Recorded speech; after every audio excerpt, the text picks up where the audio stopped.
Hello and welcome to the Peak Endurance Podcast. Episode 135 is another interview with the four peak endurance coaching athletes who are doing a variety of events at GSER. Pete Spink, Adrian Bellin, Emily Spiller and Alesha Harmer. In this episode, we discuss how their mindset is with the race coming up. We all know what a nervous time that is. We also talk about how they will cope during the race and what their why is for when the going gets tough, and it will get tough. It's GSER. So, if you find this podcast informative and fun to listen to, why don't you make sure other athletes like you can find out about it by subscribing and leaving a review? Are you sick and tired of being injured or running in pain? Ensure you are ready for racing in 2022 and come in and see the team at Health and High Performance. Love running again by heading to healthhp.com.au/run, or you can easily find them on Instagram, Health High Performance, where they post heaps of helpful videos. Have you ever trained hard for a race but been let down by the negative voices in your head? Did you know that your mindset is the gateway to unlocking your fullest athletic and performance potential? One-on-one mindset coaching will help you. I work with you one-on-one to develop your emotions and mindset to support your athletic goals. This one-on-one coaching is conducted over Zoom and recorded for you to keep. It is designed to specifically suit your needs of developing a peak performance mindset and approach to running. Now, I only work with very limited clients at a time on this program, as it is a highly personalized service. So I recommend quickly getting onto my website, peakendurancecoaching.com.au, and filling out the form to get yourself on the waiting list. I really hope that you enjoy this chat with the athletes, as we all enjoy doing it, and we've got another one coming up too.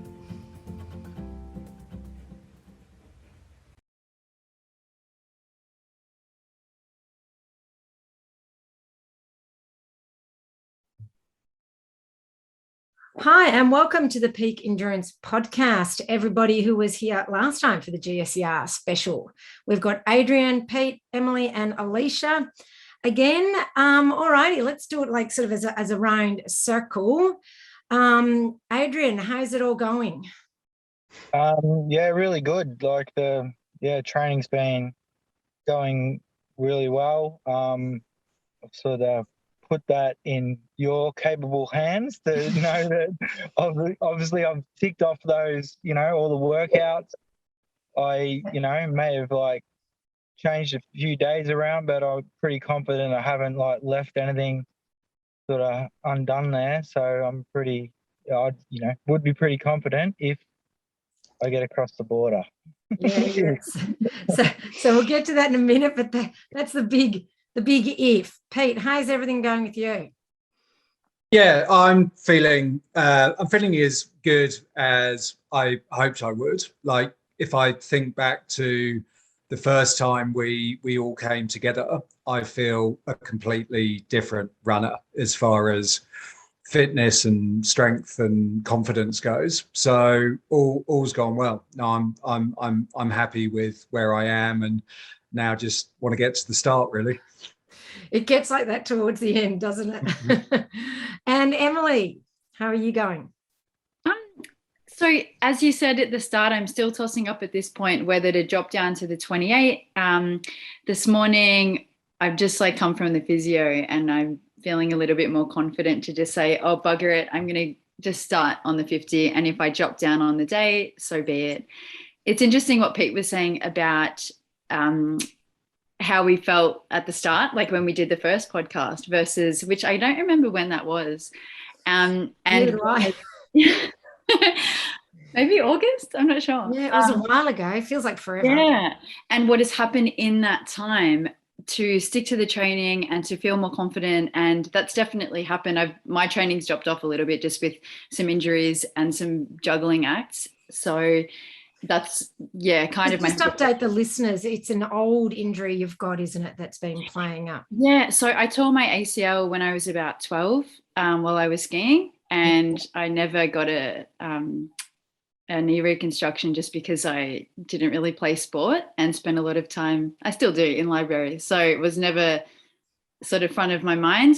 And then taking up trail running, and then with distances increasing over time, it definitely starts making itself known. And I think with the extra load, but also having a little bit more confidence to put weight on that knee, and then it tends to freak out a little bit. But, you know, we'll see what happens on the day.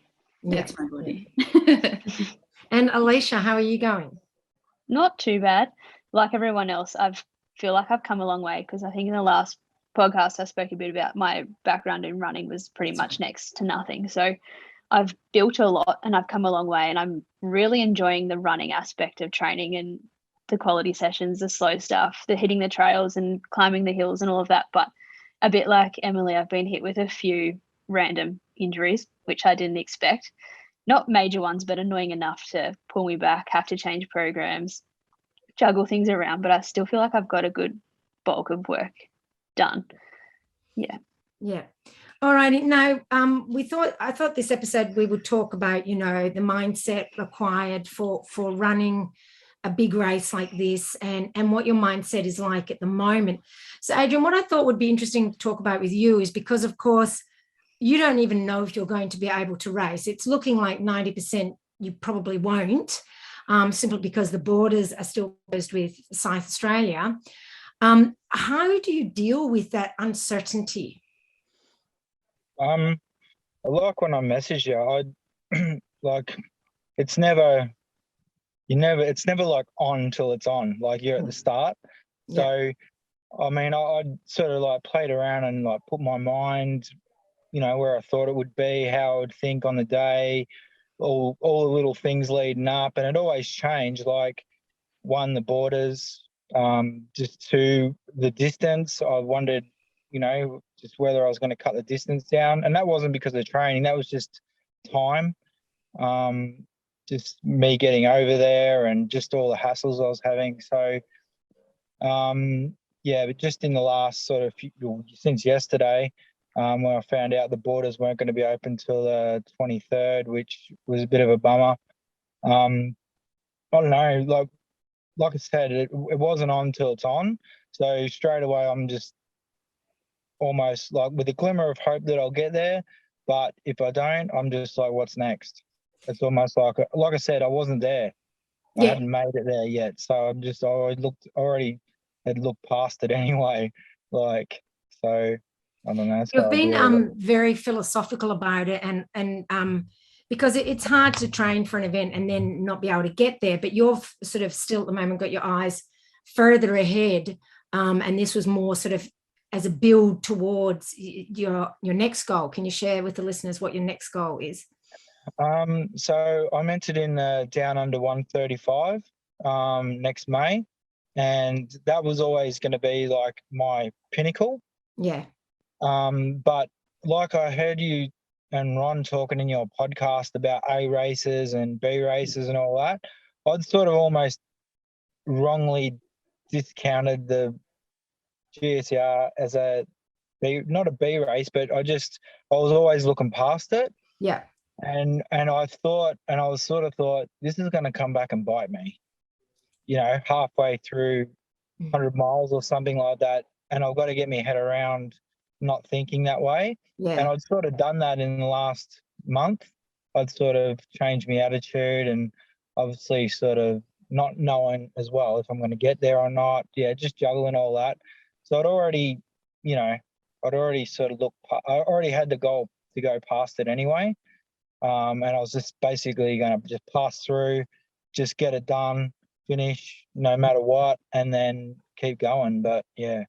And I still think like that. That's what I said, on 24 hours notice, I'll be there, you know, I can get there.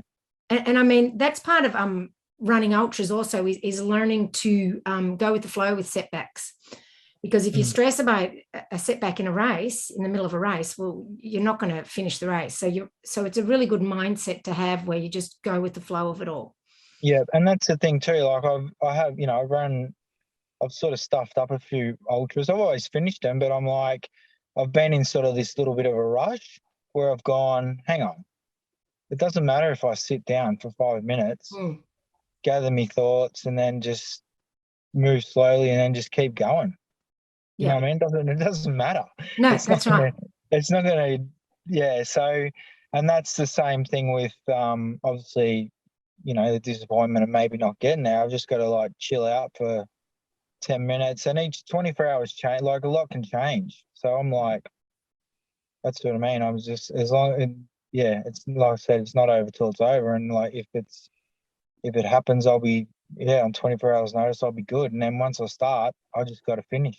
That's it. That's it. And in an ultra, you've got time for those little moments, you know. Yeah, I know. So, and that's, yeah, that's one of the good things, and it can be probably one of the bad things too, because you got too much time to think. and yeah, you do. And also, there is a tendency sometimes with athletes to waste time. So as much as you've got the time to do that sort of thing, you don't want to be wasting time just going, well, I've got heaps of time. So it's a fine line for all athletes.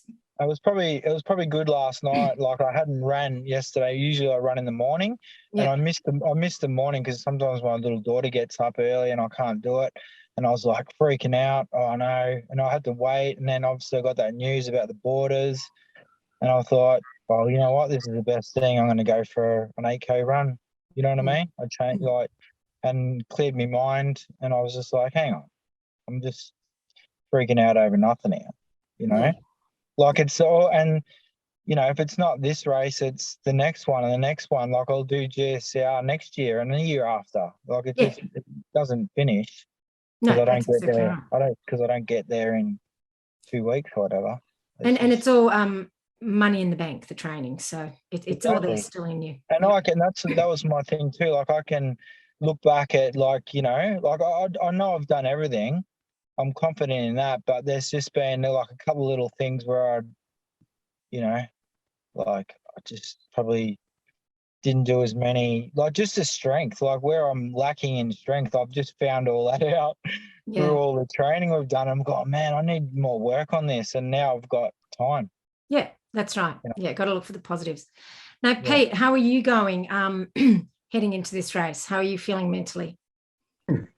Work in progress, I think. The mental side, I would say, is probably lacking the most. So I'm realizing now that I've spent the whole time focusing on the physical, and I haven't really started thinking too much mentally until I spoke to you recently. So it's an aspect that is a concern. I basically go up and down. I'm not as outwardly positive as Adrian is, and in some respects, I'm quite self-defeating. So I'm much more a glass half empty kind of person, and so it's a real. So that is a struggle. And yes, I can think of... Because you've been worrying about whether you can finish it and those sorts of things, haven't you? Yeah, I'm worrying about the time it's going to take, and also I still have no idea how long it is going to take, and that's a struggle. So I'm going to line up and really, am I preparing for 16 to 18 hours, or am I preparing for 22 hours? And all of these are numbers that are way beyond anything I've done before. Yeah. So the distance is I'm not so concerned about. The climbing, again, I've done half that in training, and that put things into perspective as well. So it's something really over these next, as the physical side of the training sort of tapers down, I really still need to put some serious work into just getting my head in the right place and having the strategies to do it, because I need to be more positive. Yeah, and I mean, positivity is one of those things you can't make yourself be more positive. So it's more it will take a long time because, of course, the terrain of GSER is, you know, harder than other races. So it will take a decent amount of time. You just need to be prepared for that. And also, once again, like we spoke about with Adrian, is just roll with it. Like if it ends up taking longer, that's okay. It is what it is. When I did GSER, it took me about 5 hours longer than I had planned. But I just put that aside and just thought the only way I'm going to get to the finish line is to just keep going. And it doesn't, the time is is something that you've constructed within yourself of what you believe you should do it in. And so it's really a false metric, because the time is moot. It's getting to the end of it's getting to the finish line. You just do whatever it takes to get there. And in focusing on just the finish line and not the time itself, you might actually surprise yourself that you'll do it quicker. I think you need to stop thinking because you don't know. It's a different course. There is no previous people that we can look at to see what times they've done to estimate it. So it just is what it is to a certain extent. I think I looked at the runners' information and that also sort of made me worry, because I looked at the finish times with the slow, medium and fast. Yeah. And I would sort of put myself squarely in the medium category, and the time for that was 22 hours. And so all of a sudden I'd been thinking, okay, 18 is a frightening period of time, and now I'm staring down the barrel of 22, and it's just like, oh my god. But what's the matter with 22? Well, because it's almost 3 times longer than I've ever been on my feet before. Yeah, but the human body is amazing, and it can do amazing things. It's designed to go that it can go that far. Not all the time, but you know, you think about how long some people race for, and if they can do it, why not you? You know? Yeah, no, absolutely. What's the longest you've been on your feet, Adrian? I did the Hubert. That was 29. Yeah. 29. Yeah, I felt fine after that. The distance, it's not. I mean, the time isn't bother me.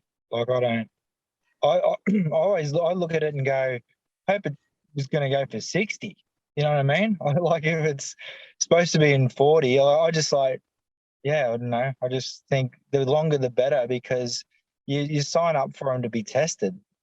Yeah. You know what I mean? So you actually want it to be as bad as possible, don't you? I don't know. I mean, I've struggled on 7K runs mentally.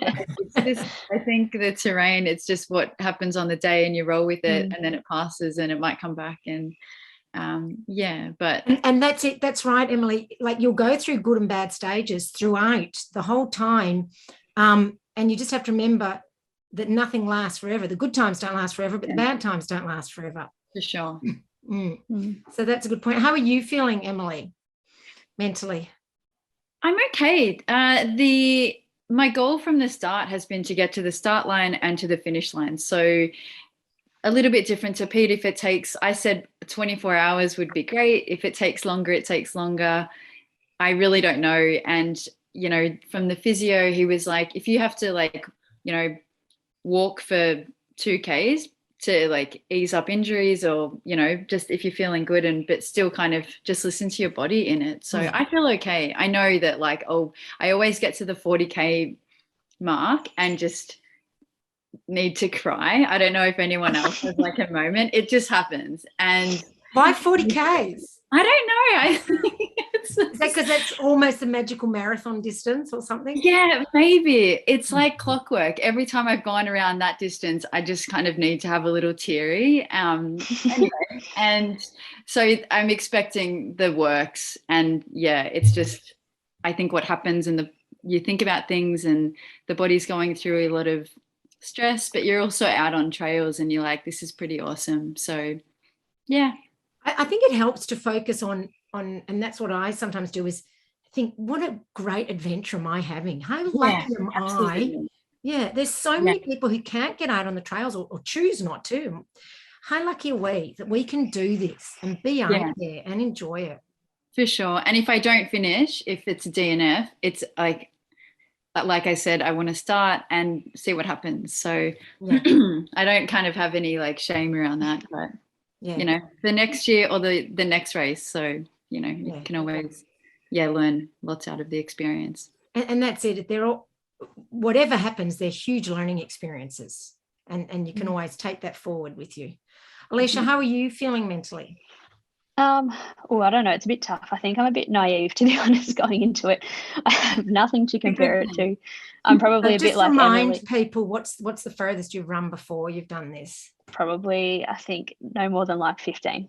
And this is not probably trail, really. It's just road 15, cruisy. Yeah.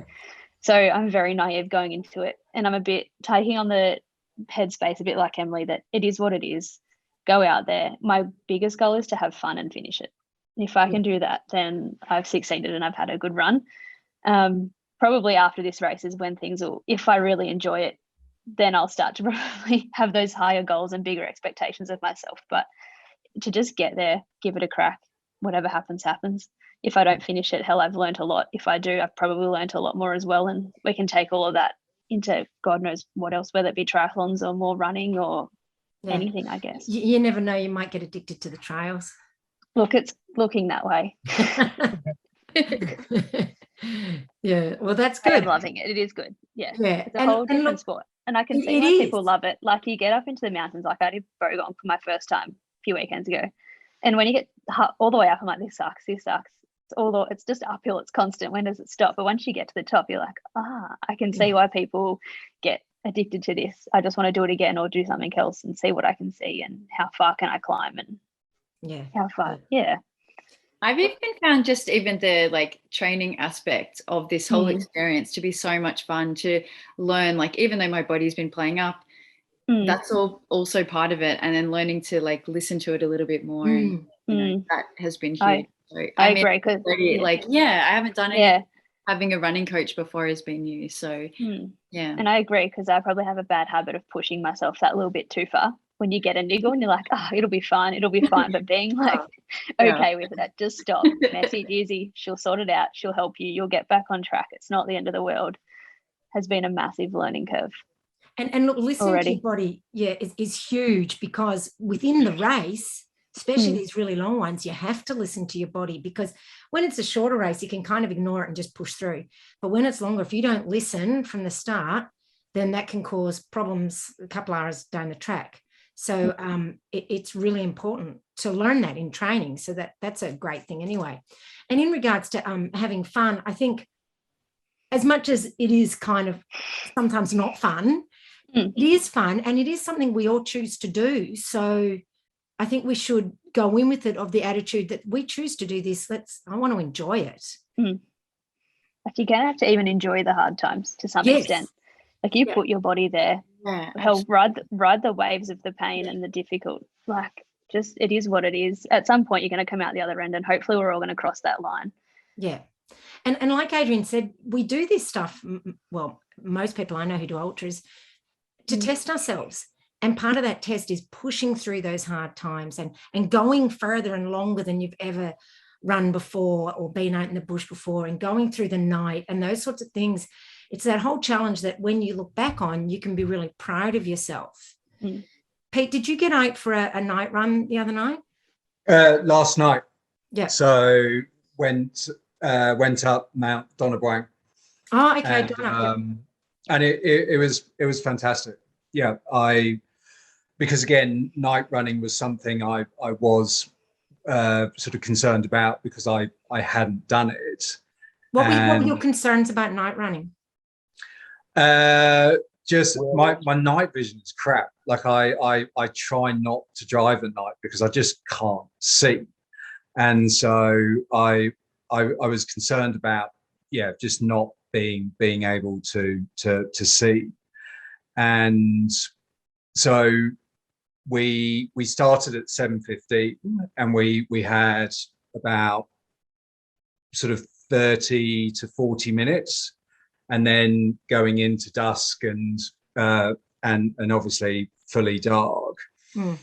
And it was very muddy, and it's quite overgrown, the trail now, and there is still some storm damage, and so you did very much need to be sort of looking where you were going. And coming down, I was surprised. Now I was with two other people, and I was in the middle as we came down, so there was more light than just my head torch. But I was surprised, since it was the first time I had run at night, I was surprised how quickly I was used to that just field of view and that bit of light. And I found that I was still running much more naturally than I thought I was going to be, because I thought I was just going to be looking down. And look, there was quite a lot of it where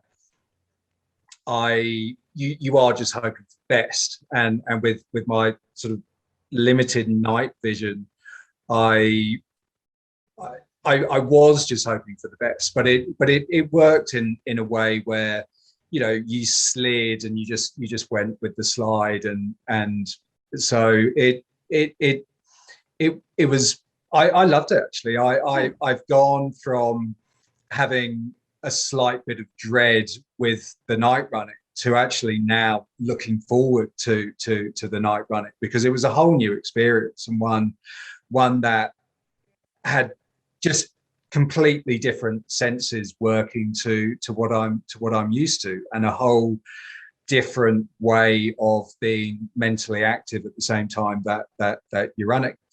And the advantage, obviously, of this course being an out and back, because I was always worried I was going to miss out on some prime views because I wouldn't get there in daylight. And so I like the out and back, because it means I would have seen the views. And so it's so I'm happy about that. But no, I'm really pleased that I've done it, and I hope to probably do one more over the next couple of weeks. But it's given me a whole new excitement actually about running through the night. Pete, did you get? Oh, sorry, Izzy. No, go on. I wanted to ask, did you get the like fuzzy grass and glowing spiders? No. Okay. I got a stinking great leech, but no,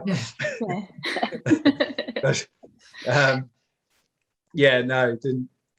It was very overgrown, so you didn't.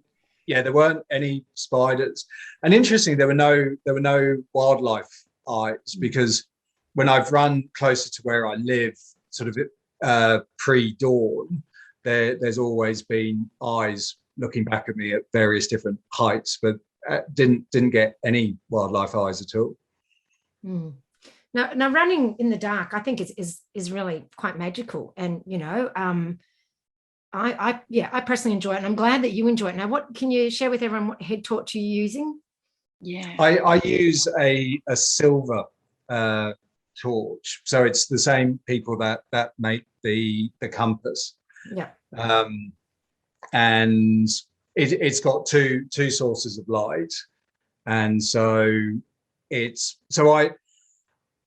I made an effort not to run at full brightness, because I just thought it's better not to do that, and be, you know, to be used to doing that, because obviously the battery won't last as long. So and again that was fine. And so, Emily, what head torch do you use? I use a Petzl. Yeah, which is great and does the job, but whether that will last over. Which one? I have no idea. Because I've got the Petzl Neo, I think it is. Oh, it's a small one. It's not like one, like a proper one that I think I will get that. Yeah, in the lead up. So it's just a little like. It's worth having a good head torch. Adrian, what do you use? I've got a lead lenser, I think. Yep. Lead lenser. It's got the sort of the battery sort of pack bit on the back, so it actually is like a bit of a counterweight, which is good. But I've had it for a while, so I've had it all this year, and I just worked out last night, my night run, that I could, because I always saw I pay good money for this thing. It's supposed to be like, 1,000 watts or something, and I'm like, it doesn't seem as bright as other people's, and on the on button actually turns. Turns up. So last night I'm running around the streets like I was lit up like a car. Yeah. And I've also got like on my flip belt a little light that hooks in the Okay. light, That's and cool. so it lights up at my feet. Yeah.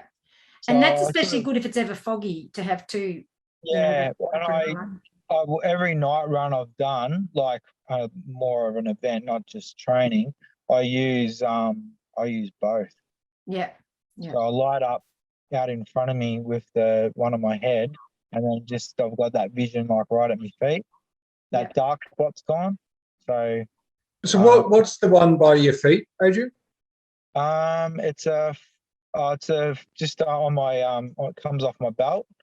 So I've got about 3 belts, but on this particular belt, it's a flip belt, and it's just got a little light. So is it actually part of the belt, or did you add it? No, it's an add-on. Yeah, it's actually made by the same company, so it's one of their like attachments for the belt, and just slides in, and I don't know, it lasts forever. I reckon I've charged it like twice since I've had it, and I use it every day because I run in the morning. I'll have to get you to give me the name of it, and I'll put the link to that in the show notes. It's the best thing. Yeah, because that sounds interesting. I've looked before into getting like a waist light, because I certainly know in fog that helps, but I haven't been able to find anything. So that this one, you actually need their particular type of belt, because it slots in. Yeah. And that's like I've got a naked running belt, a compressed sport running belt, and but this one's probably my favorite. So, and See, it's Pete, it.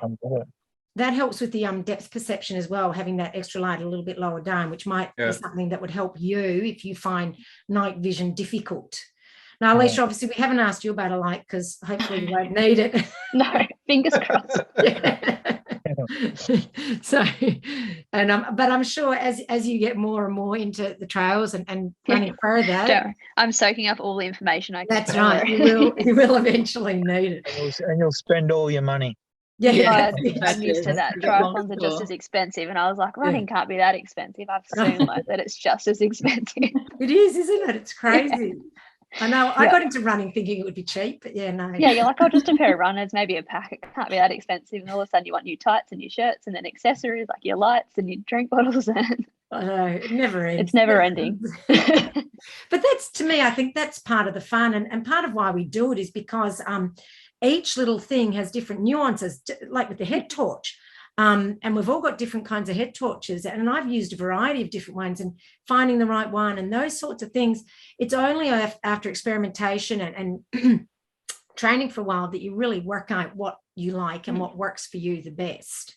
So shall we just, in saying that, what packs are we using? Adrian, what pack are you planning on using? Well, I actually just bought a new one, I don't know, about 6 weeks ago. Yeah. It's Ultimate Direction Mountain Vest. And I love it. I had the Solomon 12 liter, which I'd bought off. See, I don't live close to like running shops and stuff. So I'm like looking at reviews all the time and then buying stuff online when they're on sale and sort of taking a chance. Yeah. So because I had the Solomon one, I liked it, and then I just wondered if that, I saw a review on the Mountain Vest, and that looks better, and I tried it, and it just fits me heaps better. And isn't it funny, because I find the opposite, but that's the thing. That's why you have to experiment. Body types, I suppose, and I just like how it can hold me poles and all that. So that's. How about you, Pete? Yeah. What pack are you using? Well, I thought I was, so I had an Innovate pack, and I only realized the night before the run I was meant to be doing, carrying all my mandatory gear, that it didn't fit. And so had a bit of good to practice with everything. You figured that out. It is, yeah. I was stuffing it in, and the thing was, it goes back to, I bought it a few years ago when I never thought I would really go beyond the 50k distance, and so for 50k's it's absolutely fine. And then I realized it holds virtually nothing. And so I'm actually similar to Adrian. I bought the Osprey vest, and I bought it based on a recommendation from the GSER runners Facebook page, and I'm really happy with it. There's plenty of room, but it fits well. It's comfortable. So now again, I'm still only a few weeks into having it, and so all of my long runs, basically since I've got it, I've worn. Good. I've carried everything, and the same last night as well. That's so awesome. The two people I was running with, they were springing up way ahead of me because they weren't carrying anything. and I know, and that I've weighed down with all my gear. Yeah, but it's so important to train with it, because getting used to the weight, feeling how it pulls on your shoulders, what rubs, how do I pack it? It's so important as part of your training to train with the full kit. So I'm glad you did that. And I haven't heard of an Osprey pack, so that's they're mainly sort of mountaineering type stuff, but there is one for runners, and yeah, no, it's really good. I'll have to have a look into that one. What are you using, Emily? I have at the moment it's like a pink one. I'm not sure what the brand is. What was the one that you said, Pete? Not Osprey, the one before that. Was it Innovate? Innovate. Maybe it's one of those, and that does the job, but I think I haven't done a recce run with all of the gear, and I have a feeling it might be a little bit too small. So I'll have a vest, but I'll also take a naked belt. Yeah, and that's a good way of doing it too, is having the naked belt, and that way you have the things that you really need accessible in there, and the things you don't need so much in the pack. Yeah. Alesha, what are you using? Actually the same brand as Pete, so an Osprey one. Oh, there you go. I borrowed one of Zoe's ones to start with, and it was a Camelback. It was one of her older ones, slightly too small, and I was happy to walk past one of our adventure shops here in Albury, and they had a heap of them on sale. Tried one on, just a little bit bigger but not too big, because obviously don't need the amount of stuff that the rest of the guys need. So probably, I think it's like holds 1.5 litre of water in the back, so that kind of size with a few extra pockets. So super comfy, and I'm the same as Pete, just been trying to run with a full pack, because it's something I've never done before. And it makes a huge difference. So so do you guys maybe have some tips for listeners who are getting ready for GSER, and they're feeling nervous, and are they ready? And did you want to maybe give some tips? We'll go around the circle again. Adrian, any tips for the listeners? My biggest tip, you just got to be confident and be able to draw back on a few wins and stuff you've had, knowing that you'll just get through it and just finish no matter what. That's it. Keep it simple. and that's true. Keep it simple. That's very true. And finish no matter what. Obviously, if you're injured, you don't pushing. But I agree with you, because you've got to have the mentality of, how will I feel tomorrow? How will you feel tomorrow if you've pulled out just because it was hard? Do you know what I mean? And there's nothing worse than that regret of the next day going, actually, I probably could have finished. So I think getting yourself to the finish, that's a really good thought there. What about you, Pete? Any tips? From the glass half empty person. I think and this is probably me talking to myself, but it's when you do get to the start line, it's time to look forward and not back. There's nothing more you can do. So I think you're there, you've got there, and look forward. Just be looking forward rather than thinking, oh, I wish I'd done that extra long run or more strength training. And so I think just look forward from the start. Yeah, and look back, like Adrian said, on the wins that you've had in training and that sort of thing, because there've been some great moments, and if you focus on them rather than the ones you missed, so you look at the glass half full, then yes, that's exactly right. Good point. Thanks, Emily. Advice that I have, well, because I live in the terrain where the event is, I can say that like it's so exciting to be able to share these trails with people and to see the buzz around the event over the last couple of weeks. And oh, really? Yeah, starting to reopen. It's just really lovely. You have that event excitement back. So that's just so infectious and lovely. Advice.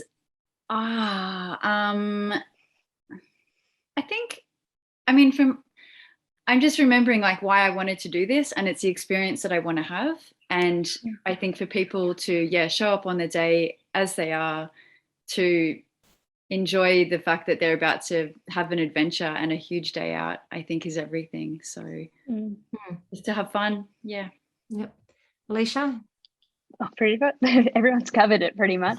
I guess I don't really have any specific advice in terms of trails or running, but I think like be okay with everything that's happened. It's happened for a reason, and as Pete, like just look forward, just keep going. You're out there for a reason. There was a reason you wanted to do it in the first place. Draw on those thoughts and just get through it. Enjoy the ups, enjoy the downs, and like you said, you're going to regret it if you pull out just because it was a little bit too hard. Yeah. That's it. Yeah, you don't want to live with that. You can live with sore legs and everything else. Yeah. We can recover. You can fix yourself after. Just get through it. There's a reason there's physios and massage therapists and all that. Like, as long as the injury is not overly serious, you can keep doing it. You can keep going. And both what you and Emily said sort of made me think. You speak about a why. Let's go around again. Do you have a why that you will draw on if you hit a difficult spot? And Adrian, obviously you might not get to race, but you've got to have planned some sort of why that when things get tough, do you have anything that you draw on or think about? Hundreds. I've got plenty. Plenty of them. So what's just give us an example of one. I just the example that I wanted to sort of set for my boys. Stuff that, obviously, me being, my age, which is probably close to your age, I reckon. I don't know, you've got your kid and you just sort of, I had heaps of wins back when I was younger, and then, obviously life takes over a bit, and then you sort of think back and you go, oh, want to win again. So, and when I said win, I don't mean win. I mean no. Finish and get stuff done and keep challenging yourself. Like, so that's mine. Like I'll and just be in it for the long run. Like not just this event, but forever. Yeah, no, that's a good one. Pete, do you think you've got a why that you can draw on?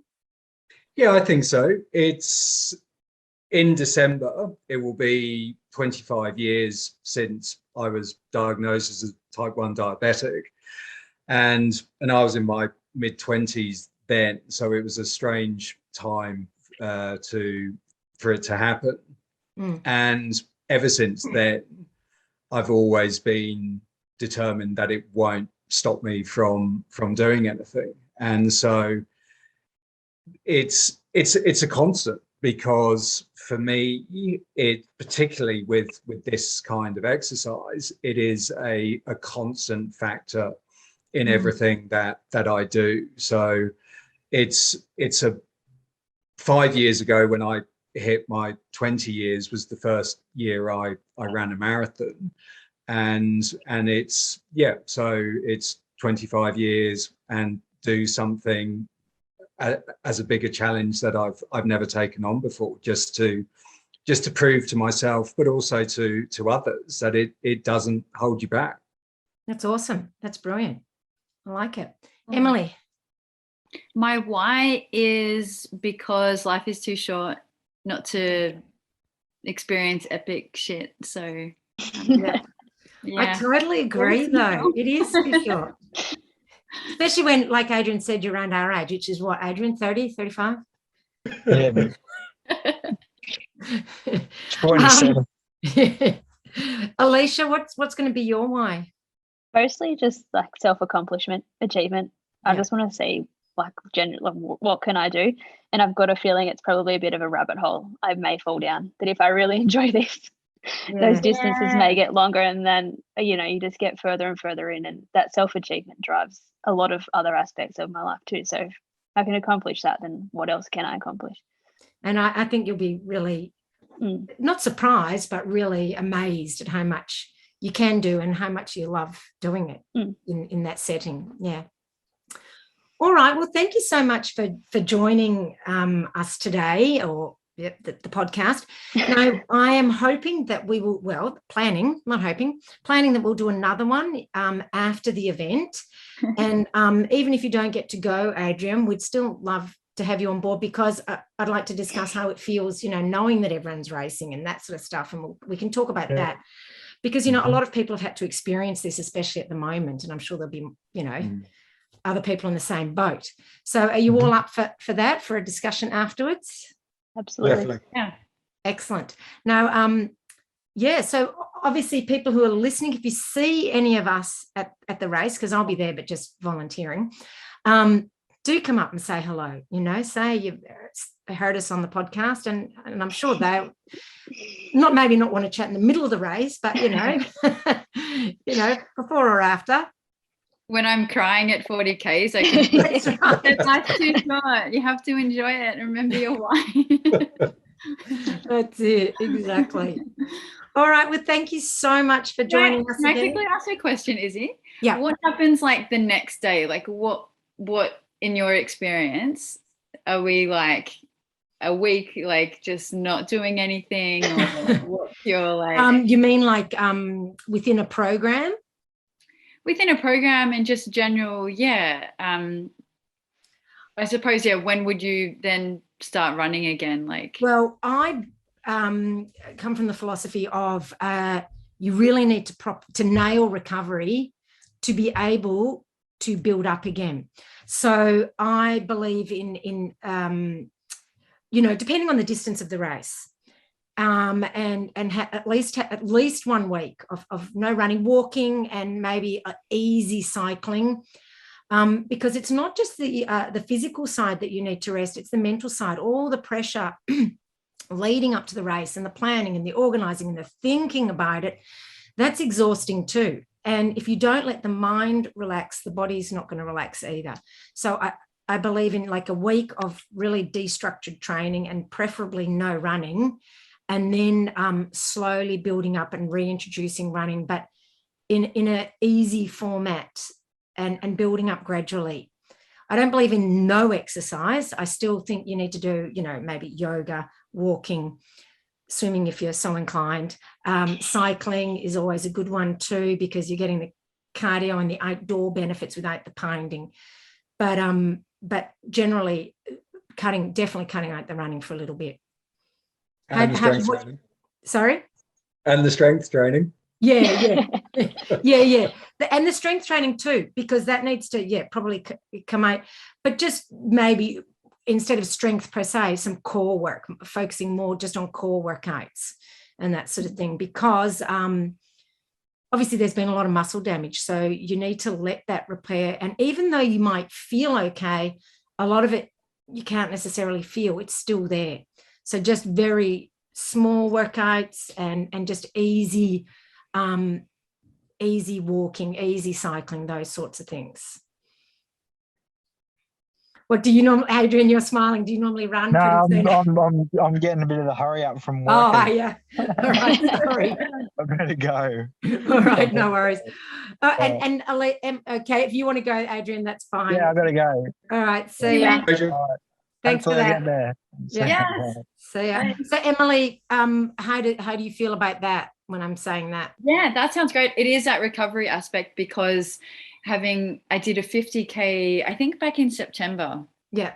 I just really wanted to make sure that I didn't rush back into That's right. Yeah. work. Yeah. And we spoke about that too. Yeah.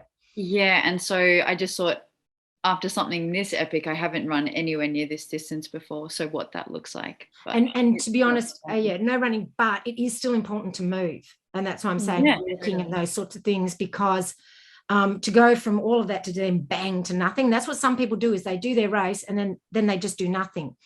And that's equally not so good for the body as getting back straight back into the running is probably worse, but it is good to do something, and easy walking and those sorts of things are really good. And I just think mentally you need a break. And this is what's been so hard about all these races getting cancelled, is people have just kept training and haven't had the breaks that normally come with racing, which I think has been physically and mentally hard on people too. Yeah. Yeah. All righty. Well, thank you so much. And, like I said, I feel excited. It's exciting. It's exciting. And we'll have a chat after the race, and it'll be really interesting. We'll talk after the race about whether you needed your why to think about and those sorts of things. So it'll be great for the listeners to hear that. So good luck, have fun. I will see you there, and and listeners, make sure that you say hello to us if you see us. Yeah. Thanks, Izzy. All right, thanks. See you, everyone.